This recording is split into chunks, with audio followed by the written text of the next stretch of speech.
യുദ്ധം, ആയുധ നിർമ്മാണം എന്നീ മേഖലയിൽ മാത്രമല്ല, സാങ്കേതികവിദ്യയിലും ഇറാൻ മുന്നിൽ തന്നെയാണ്. ആശയവിനിമയ നിരീക്ഷണ ഉപകരണങ്ങളുടെ വിക്ഷേപണ മേഖലയിൽ നേരത്തെ മുന്നിലാണ് ഇറാൻ. ബഹിരാകാശത്തേക്ക് മനുഷ്യനെ അയക്കാനുള്ള പദ്ധതികളും ഇറാനിൽ പുരോഗമിക്കുന്നുണ്ട്. അമേരിക്ക പോലുള്ള പാശ്ചാത്യ രാജ്യങ്ങൾ ഇറാനുമേൽ ഉപരോധം ഏർപ്പെടുത്തിയിട്ടുണ്ട്.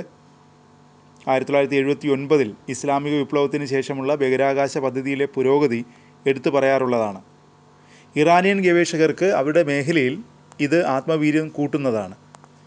സാങ്കേതിക മേഖലയിൽ ഇതിനു മുമ്പും ഇറാൻ കഴിവ് തെളിയിച്ചിട്ടുണ്ട്. 2000-ൻ്റെ അവസാനത്തിൽ തന്നെ ബഹിരാകാശത്ത് സ്വതന്ത്ര വിക്ഷേപണം നടത്താൻ കഴിവുള്ള 9 രാജ്യങ്ങളുടെ പട്ടികയിൽ ഇറാനും കയറിക്കൂടിയിരുന്നു.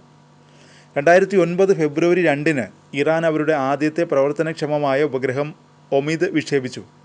അങ്ങനെ ബഹിരാകാശ രംഗത്ത് തങ്ങളുടേതായ സ്ഥാനം ഉറപ്പിച്ചു. ഗവേഷണത്തിനും ടെലികമ്മ്യൂണിക്കേഷനുമാണ് ഈ ഉപഗ്രഹം രൂപകൽപ്പന ചെയ്തത്. ഈ ക്യൂബിക് ഉപഗ്രഹം 3 മാസം ഭൂമിയെ ഭ്രമണപഥത്തിൽ ചുറ്റി നടന്നു. ഉപഗ്രഹ സാങ്കേതിക വിദ്യയിൽ ഇറാൻ വളർന്നു വരുന്നതിൻ്റെ ലക്ഷണമാണിത്. പിന്നീട് ഇറാൻ 5-ലധികം കാരിയർ റോക്കറ്റുകൾ വിക്ഷേപിക്കുകയും ചെയ്തിട്ടുണ്ട്. ഈ റോക്കറ്റുകൾ നിരവധി ആശയവിനിമയ, നിരീക്ഷണ, ഗവേഷണ ഉപഗ്രഹങ്ങളെ ഭ്രമണപഥത്തിലെത്തിച്ചു. അമേരിക്ക പോലുള്ള രാജ്യങ്ങളുടെ ഉപരോധങ്ങൾ ഉണ്ടായിട്ടും ഇവയൊന്നും ഇറാൻ്റെ വളർച്ചയെ തടസ്സപ്പെടുത്തിയിട്ടില്ല. മറ്റു പല രാജ്യങ്ങളും തങ്ങളുടെ ബഹിരാകാശ പദ്ധതികൾക്കും മറ്റുമായി വിദേശ സഹായങ്ങളെ ആശ്രയിച്ചപ്പോൾ ഇറാൻ സ്വന്തമായി ഈ നേട്ടങ്ങളെല്ലാം കൈവരിച്ചു. ഉപഗ്രഹ ദൗത്യങ്ങൾക്കപ്പുറം ബയോ ആസ്ട്രോനോട്ടിക്സിലും ഇറാൻ വളർന്നു. ഭാവിയിലെ മനുഷ്യ ബഹിരാകാശ യാത്രകൾക്ക് അടിത്തറ പാകുകയും വളർന്നു വരുന്ന ബഹിരാകാശ ശക്തി എന്ന നിലയിൽ സാങ്കേതിക മേഖലയിൽ ഇറാൻ്റെ സ്ഥാനം ഊട്ടിയുറപ്പിക്കുകയും ചെയ്തു. ഇതിനു പുറമെ ഇറാൻ ബയോ ആസ്ട്രോനോട്ടിക്കൽ സംരംഭവും നയിക്കുന്നുണ്ട്. 2002 മുതൽ എയ്റോസ്പേസ് റിസർച്ച് ഇൻസ്റ്റിറ്റ്യൂട്ടിലെ life in space research group മനുഷ്യനെ ബഹിരാകാശത്ത് എത്തിക്കുന്നതിൽ പരീക്ഷണങ്ങൾ നടത്തി വരികയാണ്.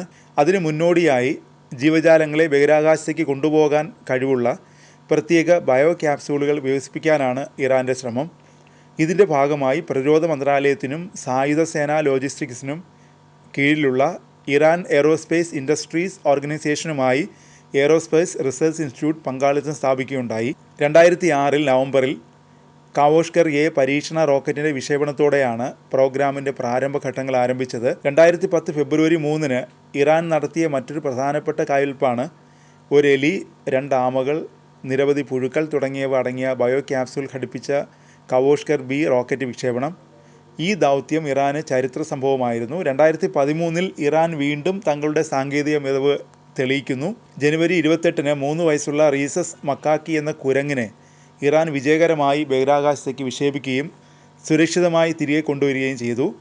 ഇതോടെ ബഹിരാകാശത്തേക്ക് ഒരു സസ്തനിയെ അയച്ച 5-മത്തെയും അതിനു മുമ്പ് കുഞ്ഞു ജീവികളെ അയച്ച 6-മത്തെയും രാജ്യമായി ഇറാൻ വീണ്ടും അതിൻ്റെ ചരിത്രം കുറിച്ചു. ഈ കുരങ്ങനെ വഹിച്ചുകൊണ്ടു പോകാനുള്ള 60 കിലോഗ്രാം